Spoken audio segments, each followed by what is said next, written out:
Around this time 4 years ago, Donald Trump used social media to promote a video in which one of his supporters said, "The only good Democrat is a dead Democrat." The then president's team claimed at the time that he watched the clip before sharing it with the public. A month later, Trump promoted a different video in which a man in a golf cart with Trump campaign gear was seen shouting, "White power." The racist language wasn't hidden deep within a long video, it was audible roughly 10 seconds into the clip. The back-to-back incidents left the political world with a couple of straightforward options: either the then president was promoting disgusting content he agreed with, or he was peddling videos he hadn't watched, apparently indifferent to the message he was endorsing. 4 years later, the question lingers. Naturally, it wasn't long before reporters contacted the Republicans' campaign team for an explanation. As my MSNBC colleague Clarissa Jan Lin noted, Team Trump thought it'd be a good idea to paint the former president as the real victim. Democrats and crazed lunatics have not only called for despicable violence against President Trump and his family, they are actually weaponizing the justice system against him, the Republican spokesperson said. Right off the bat, it's worth emphasizing that Biden has never called for despicable violence against a political rival. While we're at it, Trump's ridiculous conspiracy theories about the weaponization of the justice system are both demonstrably wrong and wholly irrelevant to this controversy. But what arguably matters most about a story like this is not just the former president's willingness to promote violent imagery about the president who defeated him, it's also Trump's routine reliance on violent rhetoric and images as part of his approach to civic engagement. A couple of weeks ago, at a campaign rally in Ohio, the Republican told a group of followers that there would be a bloodbath if he loses in the fall.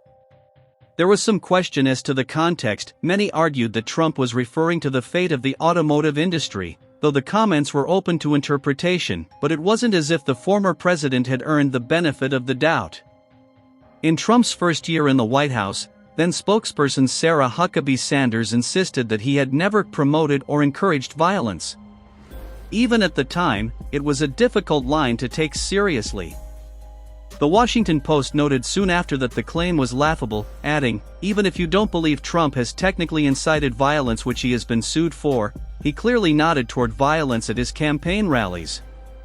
Sometimes it was veiled, other times it was unmistakable.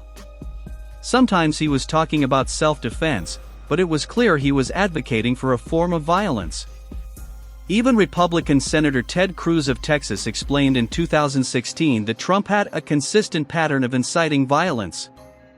In the years that followed, during and after his term, Trump repeatedly offered evidence to bolster the thesis.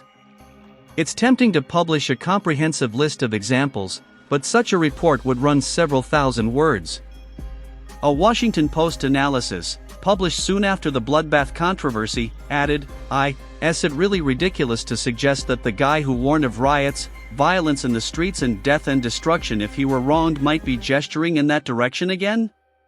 Of course not." The repetition becomes definitional. This is who Trump is. He's a man who believes that reliance on violent rhetoric, imagery, and even veiled threats is acceptable as part of our contemporary political discourse. What's more, as Joyce Vance, a former federal prosecutor and an MSNBC legal analyst, explained over the weekend, we know, and more importantly, he knows, how his followers react when he suggests violence. It's precisely why it's best not to look away.